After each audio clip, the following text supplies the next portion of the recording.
কলার খোসা ভেজানো জল আমাদের গাছের জন্য খুবই উপকারী। এখানে দেখুন একটা কন্টেনারে আমি 5 দিন থেকে ভিজিয়ে রেখেছি কলার খোসা। আর আজকে সবজির খোসাগুলোর সাথে আরও অনেকগুলো পচা কলা নিয়ে এসেছি। এই পচা কলাগুলো আবার আমি কন্টেনারে ভিজিয়ে রাখবো, 5 দিন পরে আবারও গাছে দেব। এখানে একটা বালতি নিয়েছি, প্রথমে এই কলার খোসার জলটা আমি বালতিতে ঢেলে দিচ্ছি। আসসালামু আলাইকুম আমার প্রিয় দর্শক ভাই বোনেরা, আশা করি সবাই ভালো আছেন। সবাইকে আমার গার্ডেন চ্যানেলের পক্ষ থেকে জানাই অনেক অনেক শুভেচ্ছা। আজকে আমি গাছে দেব কলার খোসা ভেজানো জল। কলার খোসা ভেজানো জলটা গাছের জন্য খুবই উপকারী। এগুলোতে রয়েছে প্রচুর পরিমাণ ক্যালসিয়াম, প্রচুর পরিমাণ পটাশিয়াম, ম্যাগনেসিয়াম, অনেক কিছু উপাদান।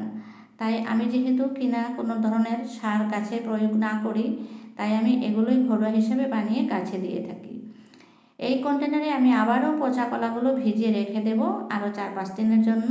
প্রত্যেক সপ্তাহে একবার করে আমি ফুলের গাছে আর সবজির গাছে এই খাদ্যটা দিয়ে থাকি। গাছের জন্য এটা খুবই উপকারী। তারপরে কি করব, এটার ঢাকনাটা বন্ধ করে এক সাইড করে রেখে দেব। আর বালতিতে আরও জল মিলিয়ে আমি বাগানের ভিতরে নিয়ে আসলাম। বাগানের ভিতরে আসলে প্রত্যেকটা গাছ একবার করে আমি দেখতে ইচ্ছা যায়। আমি প্রত্যেক দিনই বাগানে এসে প্রত্যেকটা গাছ দেখে নিই খুব ভালো করে। একদিন যদি বাগানে আসি না, তাহলে কিন্তু মনটা খারাপ হয়ে যায়। বাগানের কোন গাছ কোন পর্যায়ে আছে, কী অবস্থায় আছে, কোন গাছে ফল হয়েছে, কোন গাছে ছোট আছে, কোন গাছে বড় হয়েছে, কোন গাছের ফল হারভেস্ট করার মতন হয়েছে, সমস্ত কিছু এমনভাবে দেখি যে আমার যেন দেখতে দেখতে মুখস্থ হয়ে যায়, যে আমি বলতে পারি চোখ বন্ধ করলে যে আমার কোন গাছে কী অবস্থায় আছে।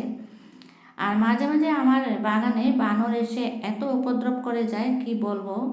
দেখতে পাচ্ছেন আমার বাগানটা কেমন করে বানিয়েছি। উপর দিকেও নেট দেওয়া রয়েছে, এই যে দেখুন, আর চারোপাশে নেট দেওয়া রয়েছে।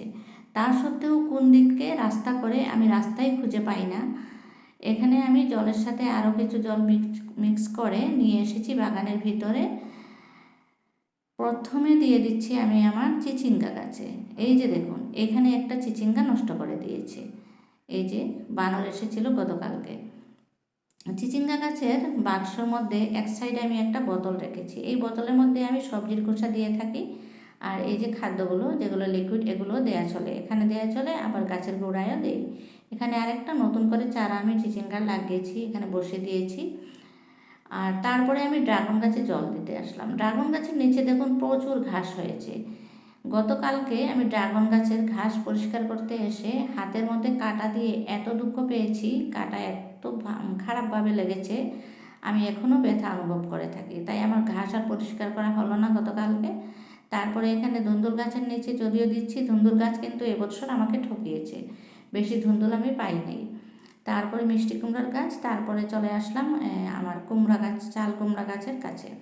চাল কুমড়া গাছটা নতুন নতুন হয়েছে, এটাতে অনেক খাদ্য দিচ্ছি। খাদ্য দেওয়ার পরে এই দুটো একটা চাল কুমড়া দেখা যায়। তারপরে শেষের দিকে যেটুকু জল বাকি আছে আমি আমার লঙ্কা গাছগুলোতে দিয়ে এখন একটা কাজ আছে হারভেস্টিংয়ের। হারভেস্ট আর কিছু হোক না হোক, ঢেঁড়স কিন্তু প্রত্যেক দিন কিছু না কিছু থাকেই। তাই বেশি নয়, 4-5টা হবে ঢেঁড়স আছে।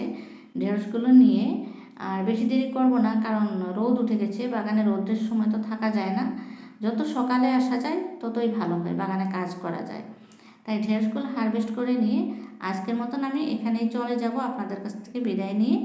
সবাই মিলে বাগান করুন, বাগান করলে কিন্তু শরীর এবং মন দুটোই খুব ভালো থাকে। অনেকগুলো ঢেঁড়স পেয়ে গেলাম দেখুন আমার হাতে। এবার আমি ঢেঁড়সগুলো নিয়েই চলে যাব।